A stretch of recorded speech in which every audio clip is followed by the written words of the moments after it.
seja muito bem-vindo e seja muito bem-vinda ao Desafio Sistêmico.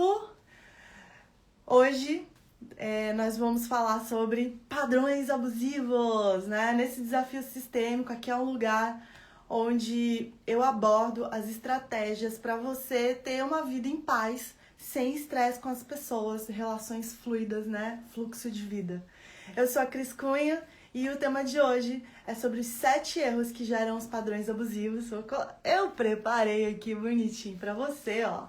Os 7 erros que te levam a produzir situações de abuso ancestral na sua vida. Bacana, legal? Então vamos lá. Eu vou começar já direto falando assim, né? Eu acho que eu só tenho que abrir um parênteses aqui para explicar o que são esses padrões abusivos, né? Padrão é uma coisa que a gente repete, né? Padrão de comportamento abusivo, eu falei até em outras das nossas conversas, que a gente pode vir a repetir comportamentos que estão no campo familiar, né? No nosso sistema familiar, que a gente recebeu como herança. A gente pode ter recebido uma forma de lidar com as coisas, né? Como, por exemplo, falei agora há pouco do programa da gratidão que eu faço lá, né, no grupo da família. E eu percebo que lá mesmo no grupo da minha própria família, algumas pessoas mudaram o padrão de gratidão de um tempo pra cá. Elas reclamavam mais da vida e passaram a agradecer mais. Outras pessoas continuam no padrão de ingratidão. Então esse era um padrão que tinha na minha família, que a gente foi reconstruindo. Você pode repetir diversos padrões. Você pode repetir um padrão de compulsão por comida, querer comer mais do que o que o seu corpo quer. Você pode repetir um padrão de, sei lá, de pensamentos negativos. Você pode repetir um padrão de grana, de dinheiro, de não conseguir o que você quer no sentido do dinheiro ou de destruir. Depois que você consegue as coisas, você destrói. São padrões que são muito comuns, é uma coisa mais comum do que você imagina. E a gente aprende isso, a gente recebe muitos desses padrões como herança do nosso sistema familiar. E quando você começa a desenvolver a visão sistêmica, ela serve para isso. Por que você está aqui, né? Por que você está buscando isso? Eu espero que você busque desenvolver uma visão sistêmica que te traga clareza para você poder mudar esses padrões. Uma vez que você adquire a força e muda esses padrões, a história muda completamente para você. A coisa muda toda porque você volta, você se coloca num lugar onde você consegue, de fato, controlar a reação das pessoas, aquilo que você faz ou fala, e você consegue ter mais fluidez na conversa e na comunicação com as pessoas para que todo mundo corra para o êxito, para que existam acordos que beneficiem as duas partes. E quando que os padrões abusivos começam a acontecer? Quando que você começa a se sentir abusado ou abusada, né? Sofrendo esses abusos. Quando você, de alguma forma, quebra o equilíbrio das trocas nas relações e você começa ou a sentir medo de falar uma coisa para o outro, ou de alguma forma você não contribui com toda a tua essência, você não coloca na mesa, não coloca, né, no jogo tudo o que você está pensando, você para e fala, não vou falar isso. Você começa a entrar e permitir que esses padrões de fato aconteçam com você, né? Então, muito do comportamento de abuso que você está vivendo hoje, ele acontece também por uma responsabilidade sua. E eu tô falando isso, eu quero que você tenha muito cuidado nisso que eu tô falando. Eu não estou falando que a culpa é do abusador, eu estou falando do desenvolvimento de uma visão sistêmica sobre padrões repetitivos para que você possa, ao entender o sistema, como que ele está funcionando, como que a roda gira, como que essas engrenagens estão acontecendo para o padrão rolar na sua vida, né? O que está sendo produzido, qual é o passo a passo que gera esse padrão na minha vida. Quando você tem a sacada sistêmica, desenvolve essa visão sistêmica e você nota que o padrão não é criado só por uma das peças, aí você entra nesse ponto onde você adquire responsabilidade para entender qual que é a sua parte na geração, na iniciação, no starter, né, no trigger daquele padrão. E na hora que você entende qual é a sua parte, aí você tem poder. Para quê? Para quebrar essa parte, para tirar isso da equação. E tirando isso da equação, aquela engrenagem não vai rodar mais do jeito que estava rodando. Então, o seu papel daquilo, você retira o seu papel e automaticamente as outras pessoas que estão envolvidas nessa equação e que geram padrões abusivos na tua vida, elas vão ser obrigadas a encontrar outras formas de se comunicar com você, outras formas de se comportar, porque você não está mais permitindo que aquilo aconteça com você. E é essa parte do projeto, é essa parte do processo que eu quero que você pegue. Não é só a parte que você fica olhando para como o outro se comporta com você. Eu quero que você retome o seu poder pessoal, por isso que eu tô aqui. Essa é a minha responsabilidade com você hoje, para você entender só um pedacinho da equação, que esse pedacinho é fundamental para você tomar uma nova atitude. E dessa nova atitude, pau, você fala, agora não, lobo mau, agora não vai vir aqui para esse processo, né? Então vamos lá. Eu tentei fazer uma foto, vamos ver se vai funcionar, né? Eu já vou dizer de cara aqui quais são os 7 pra gente poder trabalhar um por um. E eu fiz essa época antiga, eu fiz um slide. Só que agora que eu vi, né, que colocando... Ontem eu tinha colocado um pouquinho mais pra baixo a foto. E aí os comentários ficam... Hoje eu coloquei um pouquinho mais pra cima. Mas vamos lá, a gente segue. Eu vou falando pra você o que tem aí. Então, o primeiro ponto... esse daqui é muito legal, esse primeiro ponto que eu coloquei. Primeiro ponto que te leva a permitir. Aqui eu tô falando... Esquece o outro, eu tô falando do ponto de vista daqui, de você, tá bom? Como que você gerou essa paradinha. Primeiro ponto tem a ver com o foco da sua atenção. Você começa a permitir que uma outra pessoa seja abusiva com você quando o foco da sua atenção no processo da sua relação com aquela pessoa, eu me relaciono com alguém e a nossa relação segue um processo. Quando o foco da sua atenção está mais voltado no outro do que em você mesmo, você permite que o outro comece a se comportar de forma abusiva com você. O abusador, ele também é colocado na situação de ser abusador. Nem sempre ele quer aquilo, tá? Às vezes ele também está repetindo um padrão familiar. E o mais incrível que eu encontro nas minhas experiências com constelação familiar, né, com a visão sistêmica, o mais incrível que eu encontro é isso. Duas famílias, as famílias lá, essa pessoa tem uma família, essa pessoa tem outra família. Aí essa pessoa tem um padrão de abuso na família já. Às vezes ela é até abusada na família. Ela vive em sei lá, a mãe dela é abusiva com ela. E essa daqui vive um outro padrão de ser abusador. Eles se encontram, às vezes eles trocam de papel. Aí com essa pessoa você vive uma coisa de ser, de viver abusos, mas entende? Troca de papel. E quando que essa engrenagem começa a rodar assim? Como que esse processo começa a rodar assim? Quando você perde a atenção em você, você deixou de prestar atenção no que você quer, nas coisas que você está buscando. Então, às vezes, num casal, é mais fácil deixar a decisão para o outro. É mais fácil, eu quero também agradar o outro. Então, é mais fácil, nossa, acordei no domingão, vou fazer um café pro mozão.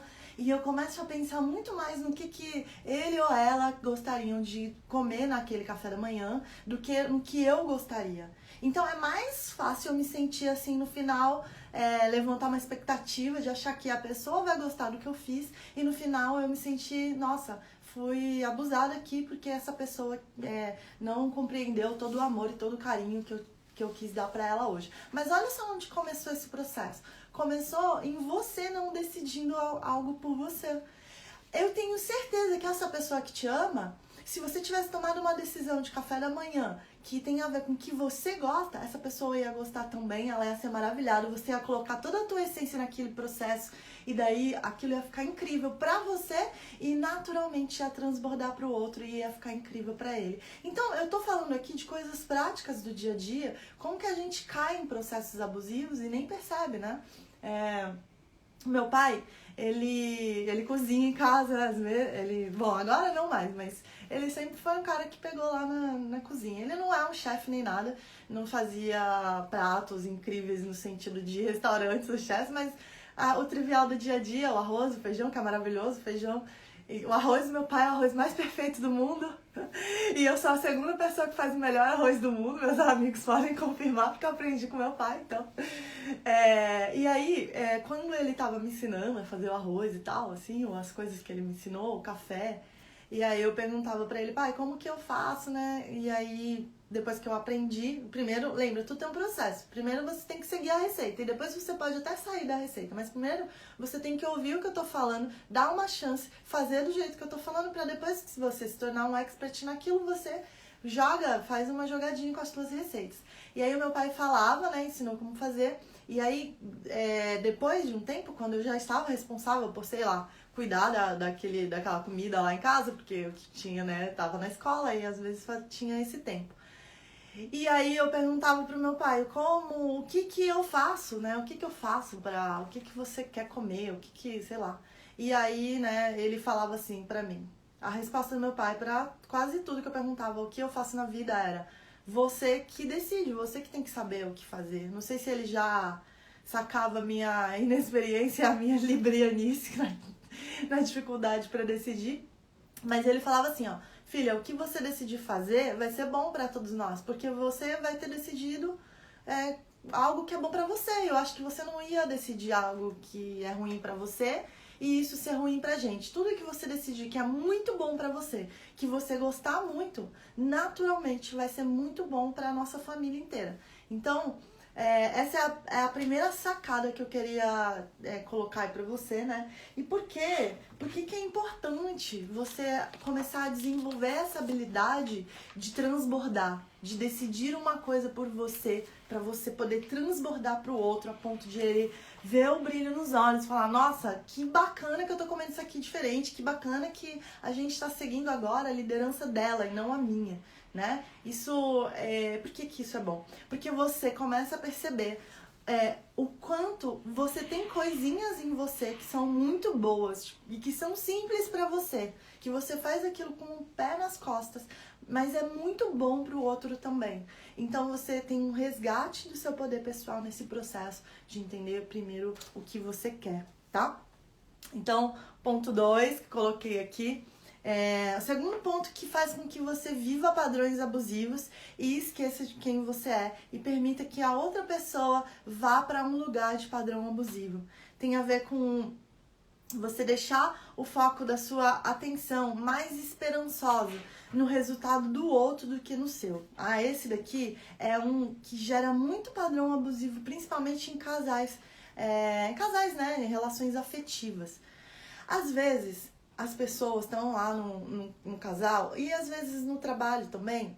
E aí elas pensam assim, pô, eu vou ajudar o meu parceiro a desenvolver algo da vida dele. Aqui eu vou ficar na retaguarda aqui. Ele quer fazer esse projeto, ele quer abrir essa empresa e eu vou ficar aqui, eu vou ajudar no que for preciso pra ele.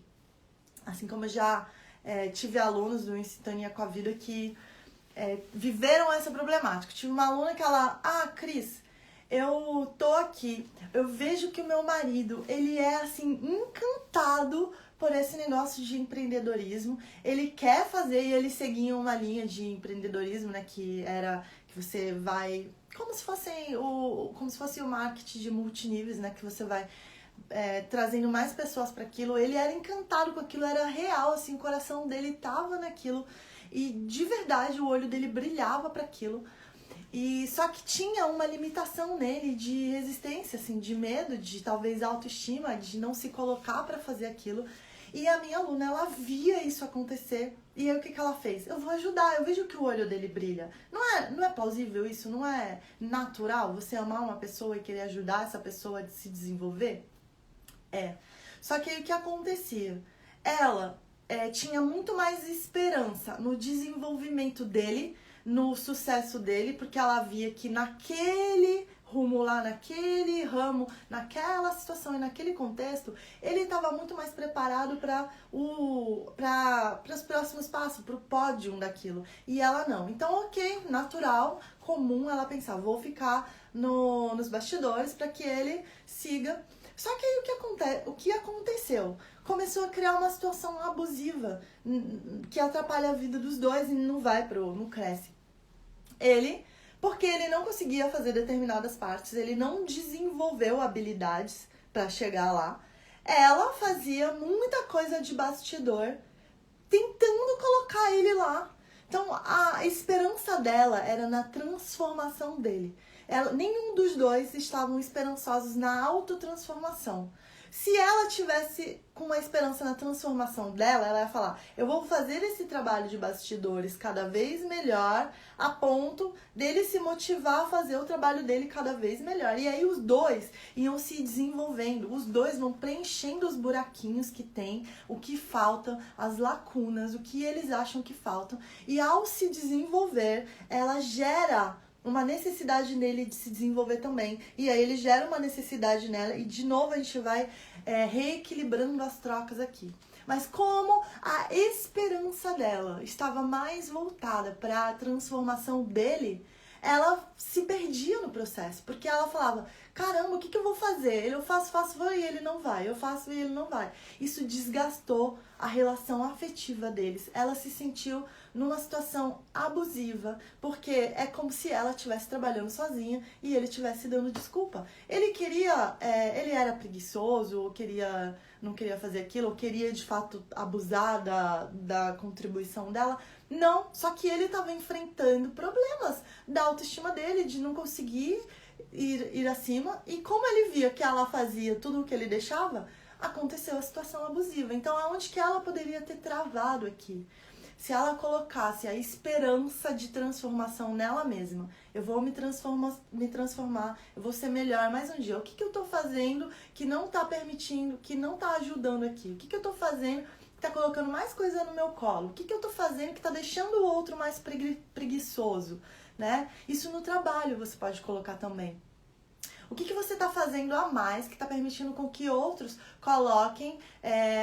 Por exemplo, às vezes você no trabalho pode ser uma pessoa muito criativa, voltada para a transformação, que você se desenvolve. Hoje você fez uma planilha, amanhã você melhora essa planilha, depois você faz melhor. E você desenvolve tanto que as pessoas do seu entorno passam a achar que aquilo é uma atribuição sua. E pra você, na sua cabeça, era só cara, eu só tô pensando em melhorar, por que vocês não pensam em melhorar também? Só que aí pra todo mundo, aquilo virou uma atribuição tua. Então quem foi que gerou os monstrinhos preguiçosinhos no seu entorno? Você. Aí, Cris, eu vou ter que parar de ser melhor? Normalmente, nas empresas e nos dias a dia, as pessoas fazem isso. Elas falam, vou parar de me desenvolver. E aí ela volta pra média para que as pessoas não venham aqui e montem, né, em cima dela.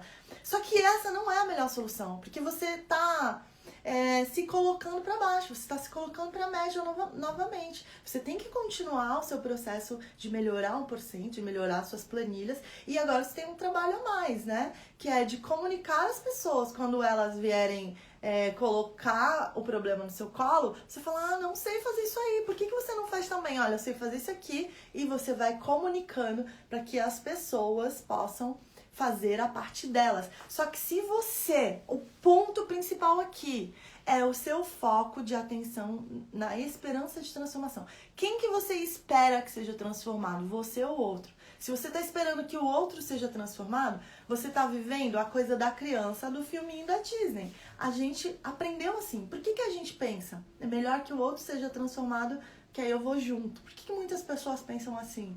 Porque a gente aprendeu a ver história, né? A história do herói, o cinema. E aí a gente fica feliz na transformação do outro. É legal ver o outro se transformando. E quando eu vejo e olho pra minha jornada, o que eu tenho que fazer pra melhorar, eu tendo a ter um pouquinho de preguicinha. Então, o jeito de você quebrar esse padrão abusivo, aí tanto das pessoas que colocam coisas no teu colo no trabalho, quanto na tua relação afetiva, só você lavar a louça, só você, é começar a dar a oportunidade para as outras pessoas se desenvolverem também.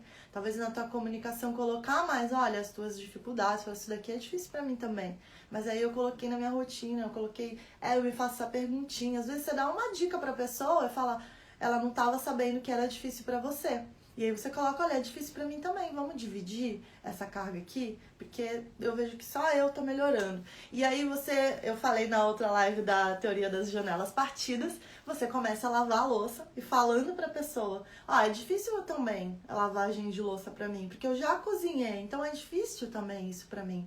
Vamos nos ajudar? E aí você vai comunicando, olha, tá sendo difícil lavar a louça pra mim, mas estou aqui lavando, né? Que tal se na próxima também você não desenvolver essa habilidade? E aí, conforme a pia vai ficando limpa, né? Se você não viu, eu falei na outra conversa sobre a sobre a teoria das janelas partidas.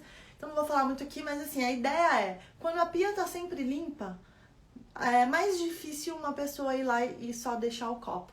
É mais provável que ela veja a pia limpa e fale, nossa, não tem nenhuma sujeira aqui, e lave o copo, né? Isso um dos prefeitos de Nova York usou pra limpar mesmo assim o metrô e a violência que tinha ali. Quebrava uma janela e ia lá e consertava. Pichava uma parede e ia lá e corrigia. Se você se mantém organizado e em desenvolvimento sempre e tendo a atenção de que a transformação, o foco de esperança de transformação está em você, e isso não é egocentrismo, mas é até uma atitude de humildade, de saber que amanhã eu vou estar melhor do que eu tô hoje, né? Porque amanhã eu vou melhorar um pouquinho mais.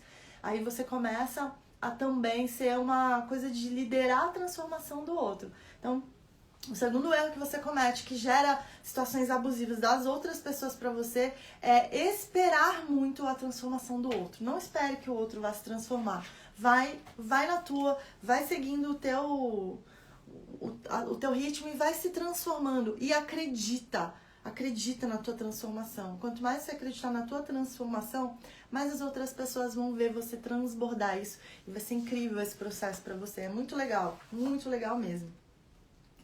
Sabe o que te motiva a agir assim? A agir olhando mais na transformação do outro do que na tua? O amor cego que você sente pela outra pessoa. O amor cego é um amor infantil. É um amor que acredita no mundo ideal mesmo, sabe? Que acredita que vai ficar, que a pessoa vai, sim, que se você fizer ela vai. E é com o amor cego que a gente vai montando os monstrinhos do nosso entorno. O amor da realidade, ele traz a realidade à tona, que é, caramba, só eu tô lavando a louça, né? Vamos lá conversar? E aí, por amor, você estabelece uma ordem, que o amor, sem a ordem, ele não resiste. Lembra?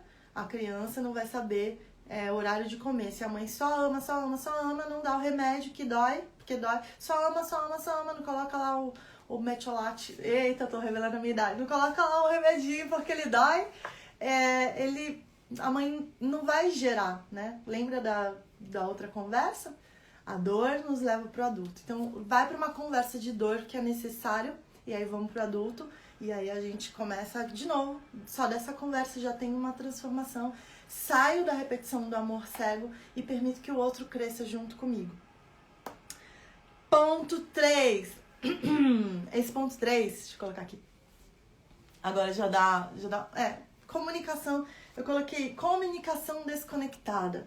Quando que você erra nesse ponto 3? Quando você deixa de prestar atenção no que a outra pessoa está falando de verdade. Você começa a querer responder e você não fala, não escuta de verdade, não lê o que a outra pessoa falou de verdade na conversa de WhatsApp, e você quer mais responder aquilo que ela está falando. Se você faz isso hoje, Você só tá tendo uma mudança aí no seu padrão de atenção. A tua atenção tá muito mais voltada para se defender do que para analisar a conversa, analisar o que a outra pessoa falou e realmente ver se você tá errado ou não, realmente entrar num consenso com a outra pessoa. Né? Quando você desconecta da comunicação, você não percebe as mensagens abusivas que chegam para você. Quando você vem um pedido para você fazer alguma coisa e você tá tão desconectado daquela conversa que você não percebe. Você fala, tá, vou ter que fazer agora. Né? Essa pessoa pediu e eu vou ter que fazer. Porque agora não tenho mais nem paz. Veio mais uma demanda. Então você começa a ficar desconectado. Eu vou contar o caso de uma aluna que ela estava vivendo de fato, de verdade, um relacionamento abusivo, uma relação abusiva mesmo, né? Foi uma aguinha. E nessa relação, eles brigaram e ela não conseguia, assim, entender qual que era o papel dela nessa relação. Porque a vida inteira né, era 20 anos de relacionamento. E ela já tinha assumido um papel de ser a mulher daquele homem. E por que ela parou de prestar atenção nela mesma? Porque ela confiava mais na transformação dele. E esses pontos todos que eu falei, ele passou a ter o peso de ter que decidir as coisas na relação. Então ele começou a decidir por ela também. Começou a decidir qual era a roupa que ela tinha que vestir. Ele começou a decidir qual tipo de comida ela tinha que comer. Ele começou a decidir sobre o corpo dela, se ela tinha que ser magra ou se ela tinha que ser, né, assim, qual que é o modelo, o formato do corpo dela. Ele foi aprendendo que ele tinha que tomar essa... Eu não tô querendo dizer aqui que ele não tem a parcela dele de responsabilidade nesse processo, tem sim. Mas eu queria que você entendesse que o meu chamado aqui, o meu apelo é para processo, para você entender o processo de como as coisas começam a acontecer. Esse cara, ele foi aprendendo que ele podia mandar, que ele podia decidir, que ele podia escolher a cor da calcinha dela, entende? Então, de alguma maneira, esse jogo dos dois aí foi gerando para ele também uma responsabilidade de tomar essas decisões e ela foi deixando, ele vai crescendo e ela vai deixando e a coisa vai acontecendo. Isso pode acontecer, eu tô falando de um caso de uma aluna minha, mas isso pode acontecer ao contrário também. Pode ser uma mulher sendo abusiva com um homem, assim como pode ser uma avó sendo abusiva com uma neta, que eu já presenciei também alunas que viveram isso, tá?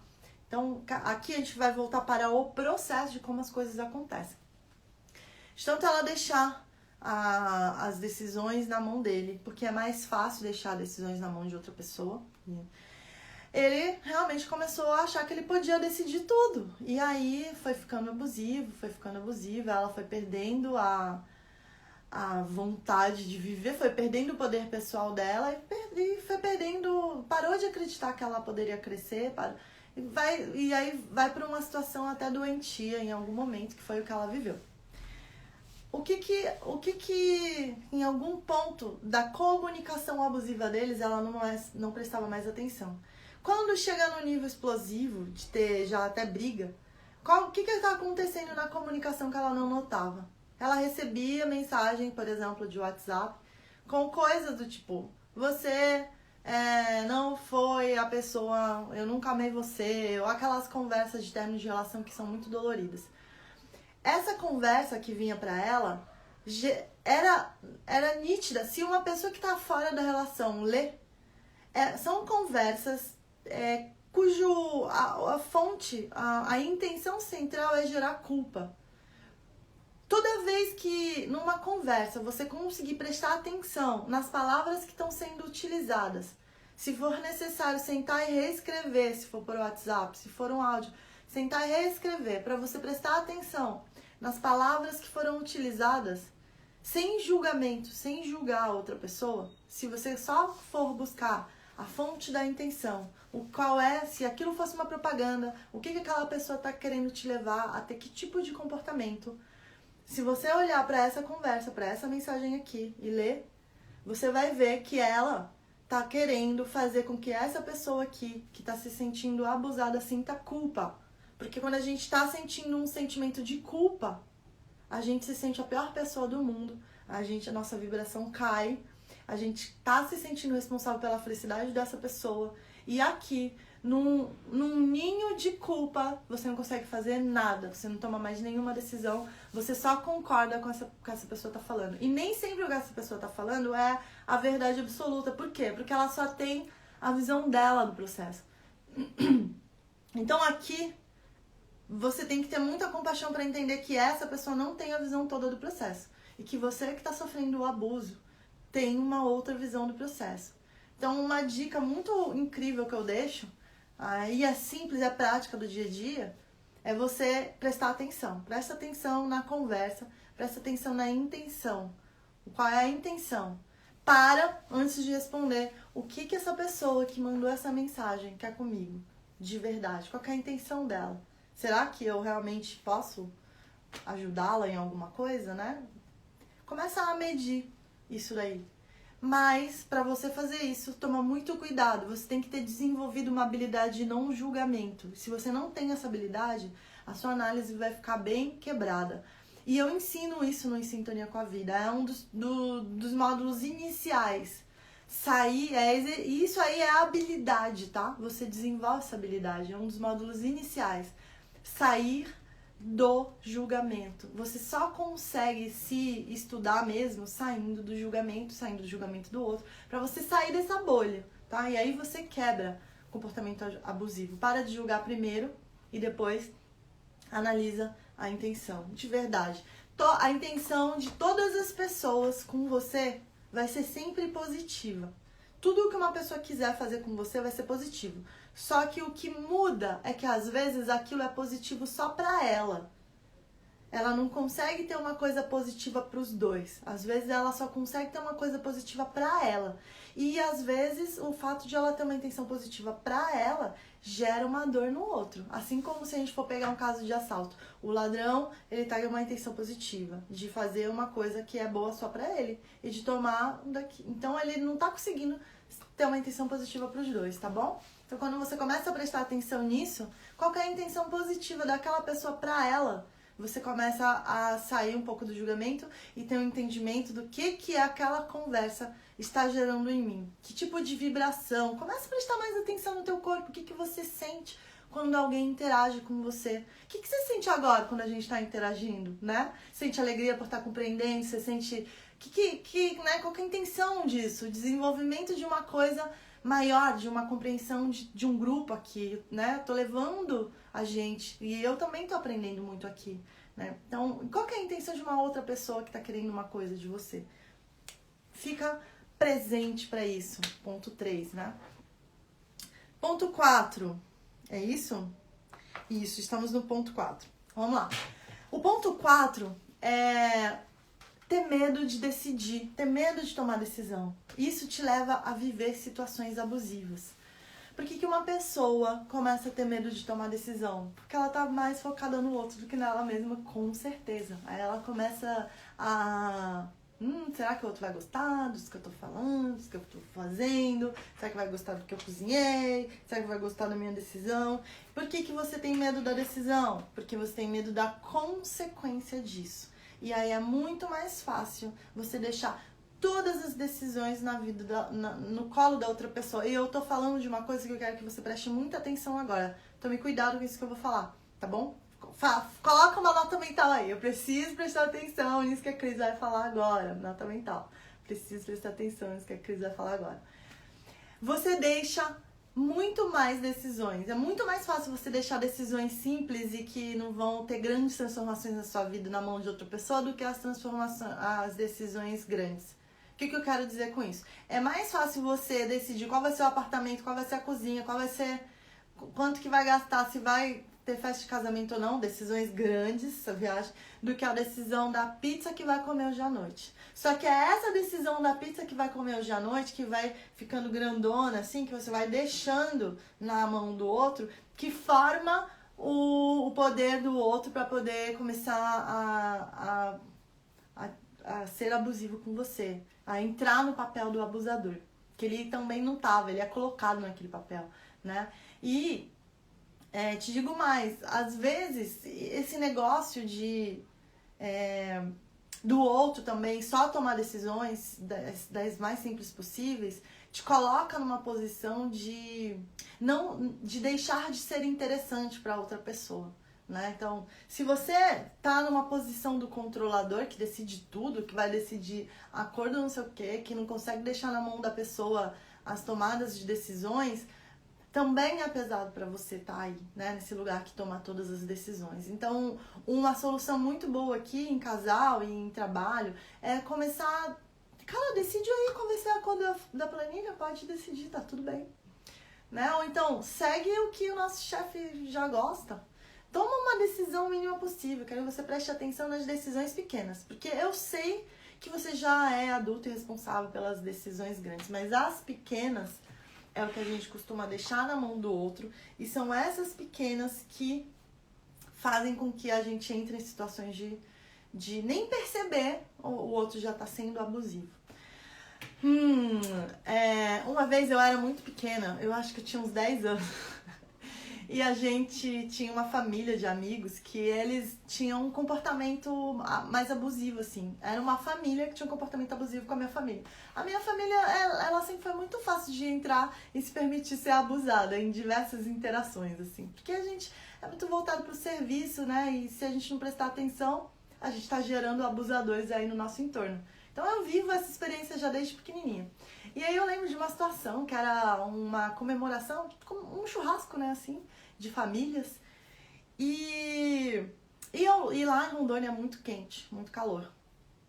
E essa família era uma família que eles tomavam água com gelo, né? Porque assim, coloca um monte de gelo aqui e bebe água. Água 0 grau. E a minha família, ela era acostumada a tomar água gelada, beber água gelada, não necessariamente com gelo. E aí eles chegaram lá, né, reclamando disso, beleza, a gente colocou água pra ficar do jeito que eles gostam. Só que era assim, era uma coisa do dia inteiro, no fim do dia a água foi acabando. E aí o gelo foi acabando, né, e continuava tendo água gelada, mas não dava tempo de produzir mais gelo, precisava de mais tempo para produzir gelo, para vencer a necessidade deles. E aí, eles pedindo, e eu tava responsável por isso, que eu era criança de 10 anos, responsável por manter todos hidratados. E aí tem uma hora, assim, que eu lembro de, sabe, assim, de ficar tão saco cheio, que a gente não tem gelo que vença o desejo dessas pessoas.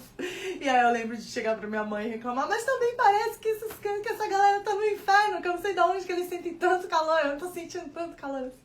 A minha mãe deu risada, né? E o que é essa reação da criança? Chega, eu não vou mais ficar. Cara, vocês também têm que aprender cara, não tem, acabou, não tem mais água gelada pra todo mundo. Vai ter que aprender a beber o que tem agora, sabe? Então, tem algum momento que você tem que tomar uma decisão e às vezes ela tem que ser cortante e ela pode ter uma consequência pra você, e você tem medo da consequência, é por isso que você deixa a decisão pro outro. E essas decisões pequenininhas que você tá deixando pro outro, elas estão meio que te dando uma sobrevida aí, porque tomar decisão gera gasto energético, a gente não quer isso. Se você vai tomando decisão desde manhã, que vai tomar café, você começa a tomar essa decisão da manhã, vai tomar café, que horas que vai acordar, se a gente vai sair pra ir no parque ou não, se a gente vai viajar ou não. Você começa a tomar um monte de decisão, vai acabando a bateria, entende? É como bateria de celular, teu banco de decisões. Vai acabando a bateria, à noite você tá cansada e não consegue mais tomar decisões que são importantes pra você, você vai deixando pra amanhã. Então, essas pequenas é muito fácil você deixar pra outra pessoa, o que vai comer... É muito fácil. E aí é nesse processo, né, pra você se resguardar, que você vai deixando muitas decisões na mão do outro. Uma coisa pra você se resguardar é tomar decisões pequenas no dia anterior.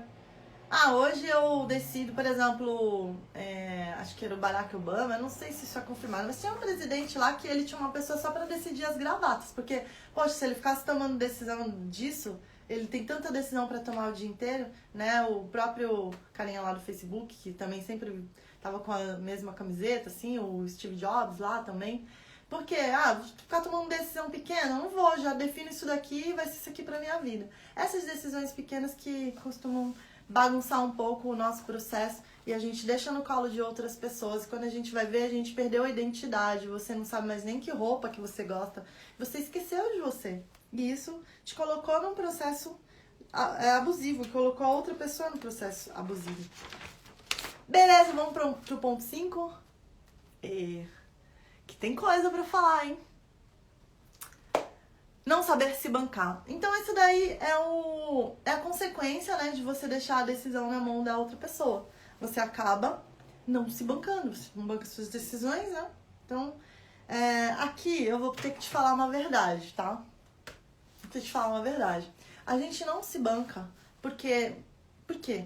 Por que você não tá se bancando numa área da sua vida? Por que você quer emagrecer e não tá bancando lá a sua alimentação melhor? Por quê? Por que você tá fazendo isso com você? Por que você queria estar hoje numa situação financeira melhor e não tá? Por que você queria estar num relacionamento melhor hoje e você não tá bancando decisões para estar num relacionamento melhor? Por quê? Porque a gente tem um negócio chamado preguiça mental, às vezes. Embora você saiba o que tem que fazer para emagrecer, você tem uma preguiça mental que não te leva a fazer. Tem um monte de sabotadores, um monte de coisas que vão gerando a sua preguiça mental. E aí você simplesmente não faz, não executa o que tem que executar. Não chama a pessoa para aquela conversa, né? A primeira vez que eu vi preguiça mental acontecer, eu tava lidando com uma pessoa e era muito engraçado, assim, quando eu percebi que isso existia, né? Eu sempre dividi casa em república, né, nos primeiros anos da minha vida solo, da minha carreira. E eu tinha uma colega que, cara, era impressionante. A vasilha na geladeira era redonda, ela pegava qualquer tampa ali quadrada e colocava. Eu pensava assim, gente, você nunca brincou de Lego em casa? Isso é preguiça mental, você não quer nem se dar o trabalho mínimo de ter um capricho pra fazer as coisas com capricho. E se você passa a ser uma pessoa que faz coisas com capricho, você vence automaticamente a preguiça mental. Eu vou fazer isso daqui de qualquer jeito, aqui rapidinho, só pra entregar. É um tipo de atitude. Só que você tende a fazer as coisas todas as coisas do mesmo jeito. Então, se você se coloca no processo de fazer coisas com capricho, você sai automaticamente da preguiça mental. Vou aqui me dar mais um trabalhinho só para procurar a tampa quadrada que cabe nessa vasilha. E numa próxima, vou me dar mais um trabalhinho só para manter isso aqui organizado e chamar a galera e falar, galera, vamos manter as tampas quadradas todas aqui, vai ficar mais fácil a vida de todo mundo. Aí, você entra em processualização, você deixa as coisas, né, você deixa processos organizados para que você possa ter mais performance. E aí, automatizado, você se beneficia da preguiça mental, não tem que pensar nisso. Mas quando é preguiça mental, para não fazer a coisa com capricho, isso te leva a viver mais situações abusivas do que você pensa. Porque você vai deixar no colo de outras pessoas o se bancar. Você vai deixar, eu me banco, eu tomei essa decisão, então eu quero isso e eu vou fazer assim. E se mesmo que não der certo, eu banco o aprendizado. Porque qualquer coisa que você fizer na vida vai te levar para um resultado. Só que se você ficar se martirizando porque o resultado foi negativo, você não vai pro crescimento. Mas se você encarar aquilo só como resultado, não como ganhei ou perdi, você vai pro crescimento. Você fala, resultado, o que eu poderia fazer melhor? O que eu vou bancar na próxima aqui pra me aproximar mais do resultado que eu quero? Pra me aproximar mais da minha meta, né? E aí você começa a ter um comportamento novo. Começa a perceber se os seus pais, se os seus antepassados fazem, tem essas novas mentalidades que você pode implementar aí no teu processo, né? Porque é isso que você está fazendo aqui, como ser diferentão, que recebeu um chamado para modificar esse sistema. É isso que você está fazendo aqui agora. Ou você acha que o seu tataravó tinha a chance de estar no Instagram recebendo um conhecimento tão gratuito, tão profundo e gratuito assim? Ele não tinha essa chance. Quem tá tendo essa chance é você. Então, agora, se você quiser fazer as coisas com capricho, você coloca isso em prática, sai da preguiça mental e, né, sai do julgamento e fala, vou colocar essa coisinha pequenininha em prática. A gente subestima o valor de uma mudança de 1% na nossa vida. Mas se você colocar e tiver consistência nessa coisinha, cara, a mudança que isso vai gerar. Se você começar, eu vou me bancar só nisso daqui, ó, vou me bancar só nessa decisão de emagrecer. Eu vou me bancar agora, decidi e vou me bancar. Vem coxinha, vem brigadeiro. Vou comer agora porque eu vou me bancar que amanhã eu vou fazer jejum. Ou não vou comer. Entende? Você começa, a tua decisão começa, o teu processo de decidir as coisas, o que tu vai comer, quem tu vai se relacionar, se modifica todo, porque você passou a se bancar. E você se bancando, não tem como o outro entrar em situações abusivas.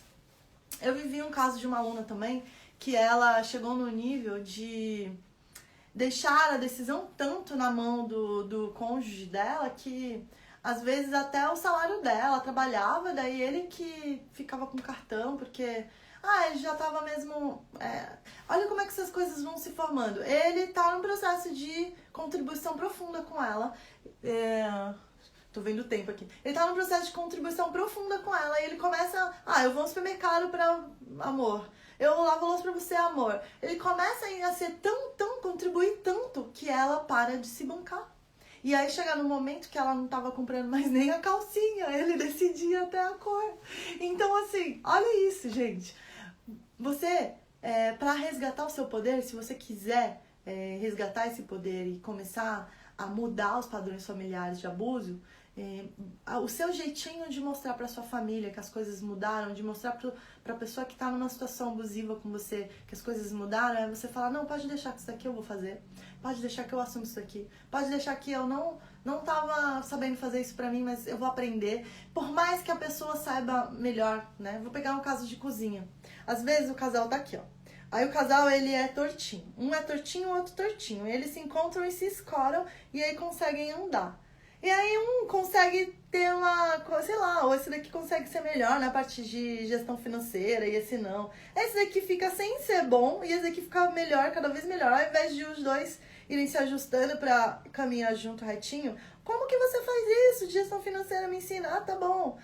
Não, o que faz é que um deixa de se bancar, o outro fica muito forte, uma hora quebra o vínculo, porque ninguém fica muito diferente, um se desenvolve muito do outro. As coisas que passam a ser importantes para um são diferentes das coisas que são importantes para o outro. Então, o processo de contribuição para equilíbrio de trocas muda e acontece quebra de vínculo aí. E às vezes essa quebra de vínculo é dolorosa, porque o que contribuiu muito acha que contribuiu muito, o outro acha que o outro estava mandando, agora você está mandando no que eu vou comprar. Gera um processo de comunicação tão frustrante que o casal não consegue chegar lá, né, numa comunicação.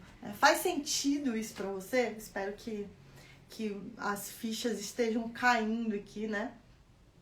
Olha, eu vou te falar que esse ponto 5 é da minha experiência, tanto em consultoria, né, 1 a 1, nas sessões, quanto com os alunos e as alunas. Da minha experiência, esse ponto 5 é um dos pontos que mais cria monstrinhos abusadores e situações abusadoras e abusivas.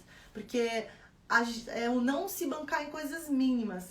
E eu vou te falar, é transformador. Eu sempre falo essa experiência de trocar uma torneira, cara.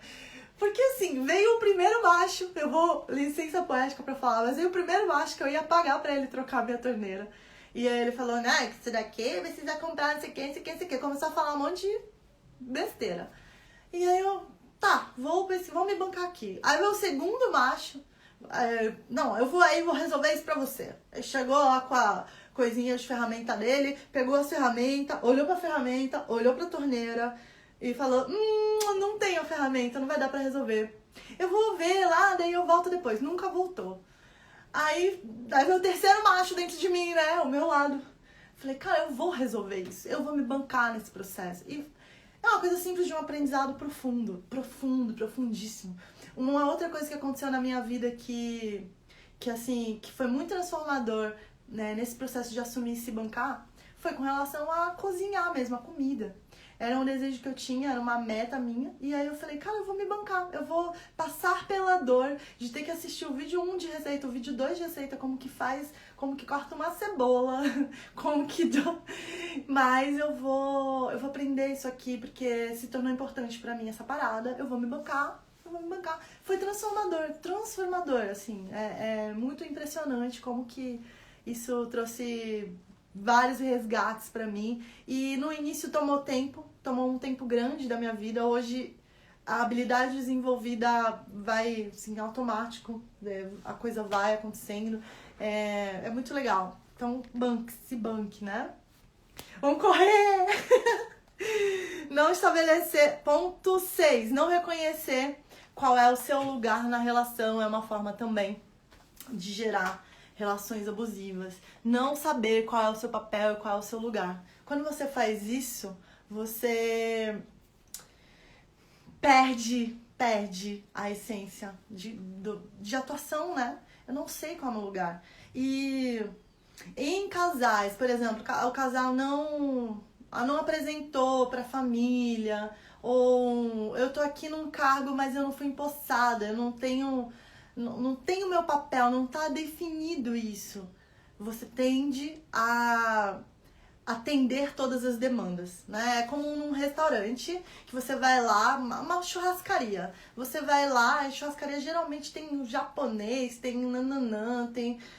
Aí, no fim do dia, a pessoa que foi lá pra comer churrasco vai sobrar um monte de japonês lá, no dono do restaurante. Ele vive uma situação abusiva com relação aos clientes, porque ele dá mais do que os clientes podem consumir, sabe? Só pra simplificar. Então, quando você não sabe qual é o seu papel, você fica uma barata tonta tentando trazer tudo à tona ou completar a vida da outra pessoa, porque você não sabe qual é o seu papel. Você está sendo mãe dela, você está sendo a pessoa que ajuda com ela no trabalho, você defina os papéis e saiba em que momento você está vestindo qual chapeuzinho, né? Eu falei aqui do caso de um casal que o cara tava procurando emprego e a mulher era gestora de RH. E eles perderam o papel deles, porque quando casados à noite, na hora do jantar, eles já não estavam mais sendo marido e mulher. Ela era gestora de RH falando com um cara desempregado. Então isso gera...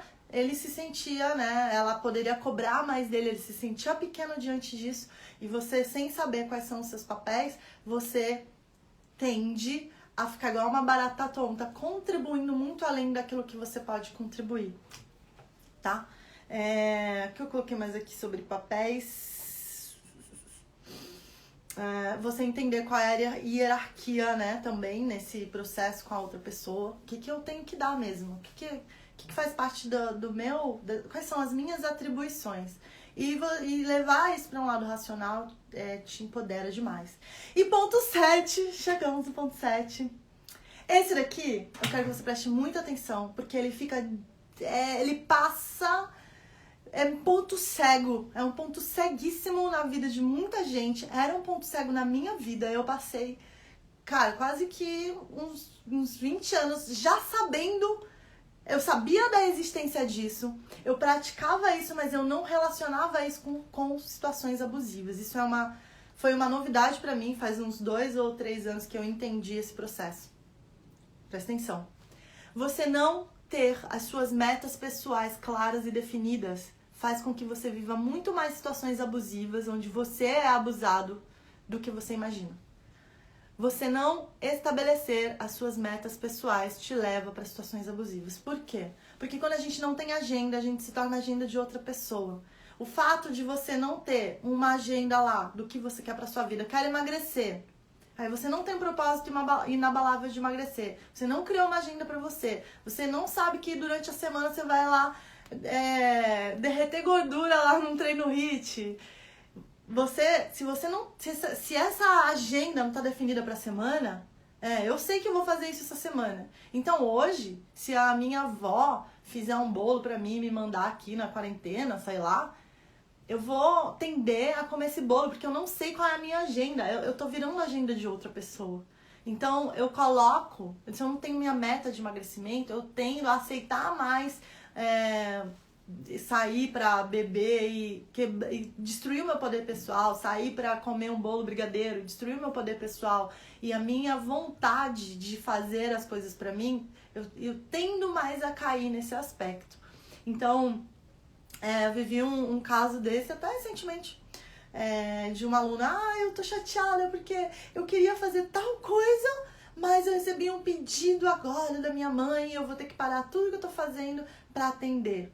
Tá, pode ser a sua mãe, pode ser o Papa. Se você tem uma agenda, o que acontece? Você tem uma plausibilidade, você tem uma desculpa que serve tanto para você quanto para sua mãe, para você manter aquele teu planejamento. Então, você, com a sua agenda, né? Uma vez que você estabeleceu as suas metas, você trouxe isso pro seu dia a dia, você tem uma agenda para seguir naquele dia, você consegue falar, mãe, vou fazer isso por você, quero, mas eu tenho isso daqui para cumprir. Você começa até a negociar. Você pode me ajudar com isso daqui também? Porque, ó, para eu cumprir isso daqui, hoje é domingo, vou precisar fazer o almoço da minha família, tem mais... Como que você pode me ajudar com isso daqui, mãe? E aí você vai reajustando as situações e você tende a não entrar em situações abusivas com tanta frequência como você entrou já até hoje, né? Então, estabelecer as suas metas, saber o que você quer da sua vida de verdade. Eu quero... Você já parou pra descrever como que você quer sair, por exemplo, da quarentena? Como que você quer finalizar o seu dia? Que nota... Eu faço essa pergunta todo dia, né? Que nota que eu quero dar para o meu dia no fim do dia hoje? Quero dar uma nota 10, eu quero ter um dia nota 10, eu quero ter um dia nota 5. Ah, e se eu quero ter um dia nota 10, tem uma agenda, tem uma estratégia para eu seguir, né? E aí tem um porquê que eu tô fazendo isso. E aí fica mais fácil negociar. Fica mais fácil entender as demandas, saber qual demanda te ajuda, qual demanda te atrapalha, para você poder renegociar com as pessoas que você ama e falar, ó, isso daqui não tá servindo para mim. Pedir pizza hoje à noite no domingo não tá servindo pro meu plano da semana. Vamos pedir uma pizza que seja pelo menos uma abobrinha? Ou vamos ver se a gente consegue pedir de um lugar que não tenha glúten, sei lá. Entende? Você começa sabendo, com uma meta estabelecida, você começa a tomar decisões para se bancar. Então, eu quero que você preste muita atenção nesse ponto número 7, porque ele é assim, ó, ele é uma virada de chave e que muita gente não usa isso no dia a dia para sair de padrões abusivos. Porque as demandas abusivas, elas podem chegar para você diariamente, em todo momento. Mas você que vai falar, que vai começar a reconhecer, tá? Então, resumindo aí, pra gente fechar nossa conversa de hoje, né, em 2 minutos, focar a sua atenção em você, foco da sua atenção mais em você, não de forma egoísta, mas para você prestar atenção mesmo nas suas necessidades.